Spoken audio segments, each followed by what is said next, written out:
ഹരേ കൃഷ്ണ. ഇനി നമുക്ക് 14-ാമത്തെ ശ്ലോകം നോക്കാം.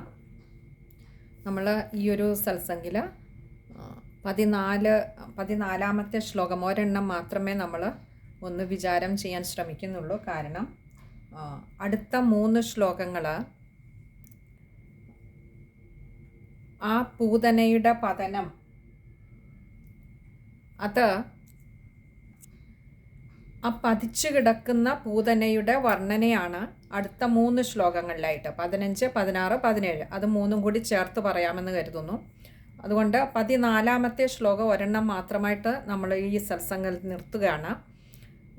കഴിഞ്ഞ ശ്ലോകത്തിൽ നമ്മൾ 13-ാമത്തെ ശ്ലോകത്തിൽ നമ്മൾ പറഞ്ഞത്, ഇവിടെ വ്യാസഭഗവാൻ നമുക്കായി പറഞ്ഞു തന്നത്, ആ മരണസമയത്ത് പൂതനയുടെ ശരീരത്തിൽ നിന്നും വന്ന ആ നിലവിളിയുടെ, ആ ശബ്ദത്തിൻ്റെ ഭീകരത എത്രമാത്രമായിരുന്നു എന്നായിരുന്നു നമുക്ക് കാണിച്ചു തന്നത്. ഭീകരത എന്ന് പറഞ്ഞാൽ ആ ശബ്ദം പ്രതിധ്വനിച്ചത് തന്നെ എത്ര ഭയാനകമായിട്ടായിരുന്നു, ഏതെല്ലാം ലോകങ്ങളിൽ അത് പ്രകമ്പനം കൊള്ളിച്ചു എന്നുള്ളതായിരുന്നു കണ്ടതെങ്കിൽ, അതേ ശബ്ദത്തിൻ്റെ, ആ രാക്ഷസീ ശബ്ദത്തിൻ്റെ ഭയാനകത ഒന്നുകൂടി വ്യക്തമാക്കുകയാണ് ഈ ഒരു ശ്ലോകം കൊണ്ട്. ഈ 2 ശ്ലോകങ്ങളിലായിട്ട് ആ ശബ്ദത്തെ മാത്രമാണ് വ്യാസഭഗവാൻ നമുക്ക് പറഞ്ഞിരുന്നത്. കാരണം ആ ശബ്ദം ഏതൊരു ശരീരത്തിൽ നിന്ന് പുറപ്പെട്ടുവോ ആ ശരീരത്തിൻ്റെ ഭീകരത മനസ്സിലാക്കണമെങ്കിൽ ശബ്ദത്തിൻ്റെ ഭീകരത നമുക്ക് കാണിച്ചു തരുന്നതിലൂടെ അത് അനുമാനിക്കാൻ ഉള്ള ഒരു സ്വാതന്ത്ര്യം നമുക്ക് വിട്ടുതരികയാണ്. അതിനുശേഷം പതിച്ചു കിടക്കുന്ന പൂതനയുടെ ശരീരത്തിൻ്റെ വർണ്ണനയാണ് അടുത്ത 3 ശ്ലോകങ്ങളിൽ. അപ്പോൾ ഈ ഒരു ശ്ലോകം കൂടി പൂതനയുടെ ശബ്ദത്തിൻ്റെ ഭയാനകത കാണിച്ചു തരികയാണ്. നമുക്ക് ശ്ലോകം നോക്കാം. പതമാനോപി തദ്ദേഹ സ്ത്രീഗവ്യൂത്യന്തരദ്രുമാൻ ചൂർണയാമാസ രാജേന്ദ്ര മഹദാസീത്തദദ്ഭുതം. നമുക്ക് അതിലെ പദങ്ങളുടെ അർത്ഥം നോക്കാം.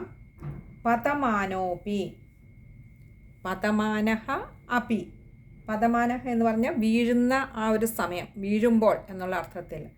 അപ്പോൾ അപി എന്ന പോലും, അപ്പോൾ ആ വീഴുന്ന സമയത്തിൽ പോലും തദ്ദേഹ സ്ത്രീഗവ്യൂത്യന്തരദ്രുമാൻ, തദ്ദേഹ സ്ത്രീഗവ്യൂത്യന്തരദ്രുമാൻ, ഇങ്ങനെ 2 വാക്കുകൾ ചേരുന്നതാണ് തദ്ദേഹ സ്ത്രീഗവ്യൂത്യന്തരദ്രുമാൻ.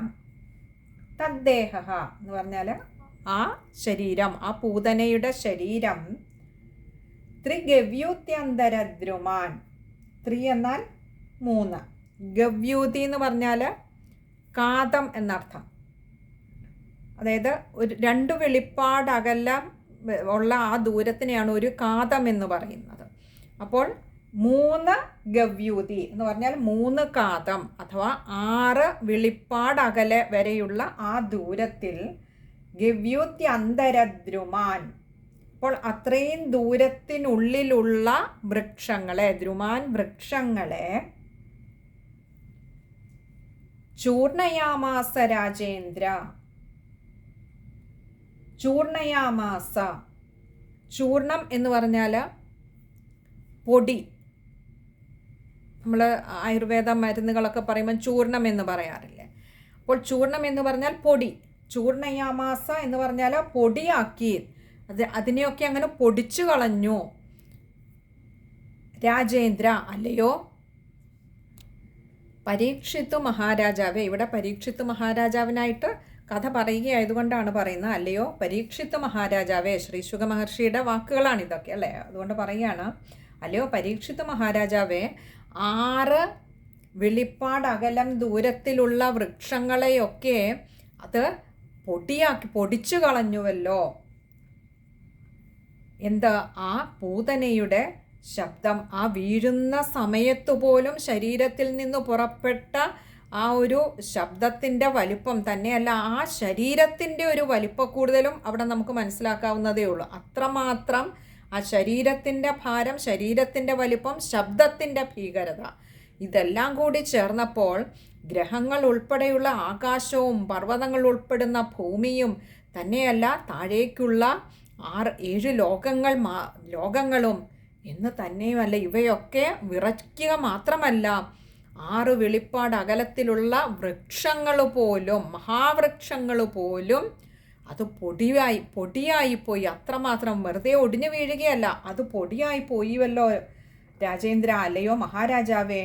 മഹദാസീത്തദ്ഭുതം, മഹത ആസീത തത് അത്ഭുതം. ഇങ്ങനെ 4 വാക്കുകൾ ചേരുന്നതാണ് മഹദാസീത്തദ്ഭുതം. മഹത്ത് എന്ന് പറഞ്ഞാൽ വലുതായിട്ടുള്ള, ഏറ്റവും ശ്രേഷ്ഠമായിട്ടുള്ളത് എന്നും നമുക്ക് അർത്ഥമെടുക്കാം. തത് എന്ന് പറഞ്ഞാൽ അത്, അത്ഭുതം എന്ന് പറഞ്ഞാൽ അത്ഭുതം തന്നെ. ആസീത് എന്നാൽ അങ്ങനെയായി ഭവിച്ചുവല്ലോ, അത്ഭുതം തന്നെ, അത്ഭുതമായി ഭവിച്ചുവല്ലോ അല്ലയോ മഹാരാജാവേ. കാരണം ഇവിടെ ഇവിടെ 2 തരത്തിൽ ഇതിനെ നമുക്ക് വ്യാഖ്യാനിക്കാവുന്നതാണ്.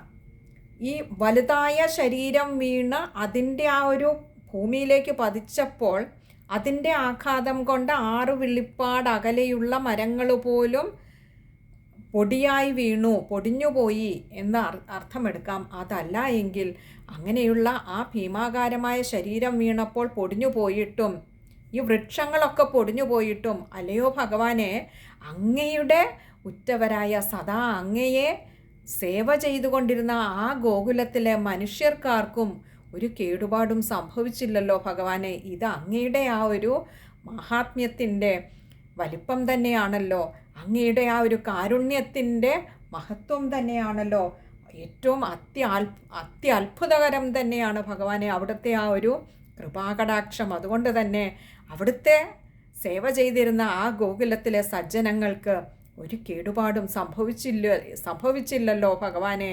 അവിടുത്തെ മഹാവൃക്ഷങ്ങൾ പോലും 6 വെളിപ്പാട് അകലെ ദൂരത്തിലുള്ള സർവ്വവൃക്ഷങ്ങളും പൊടിയായി വീണപ്പോഴും തകർന്നു വീണപ്പോഴും ഭഗവാനെ അവിടുത്തെ സേവ ചെയ്ത അവിടുത്തെ ആ ഗോകുലവാസികൾക്ക് യാതൊരാപത്തും കൂടാതെ അവിടുന്ന് സംരക്ഷിച്ചത് അവിടുത്തെ മഹത്വത്തിൻ്റെ മഹാത്മ്യം തന്നെയാണ് ഭഗവാനെ.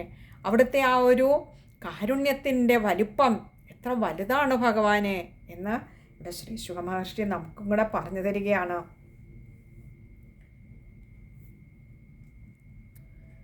തന്നെയുമല്ല, തൻ്റെ മായ കൊണ്ട് തൻ്റെ ആ ഒരു രാക്ഷസ രൂപത്തെ മറച്ച് എത്ര സുന്ദരീ വേഷത്തിൽ വന്നാലും ഭഗവാനെ മായയ്ക്കതീതനായ അവിടുന്ന്, മായയ്ക്ക് സ്പർശിക്കാനാവാത്ത അവിടുന്ന് തൻ്റെ മുൻപിൽ മായ കാട്ടി വരുന്നവരുടെ മായകളെയൊക്കെ ദൂരെയാക്കി അവരുടെ ആ ഒരു യഥാർത്ഥ ഭാവം എന്താണോ അതിലേക്ക് മാറ്റി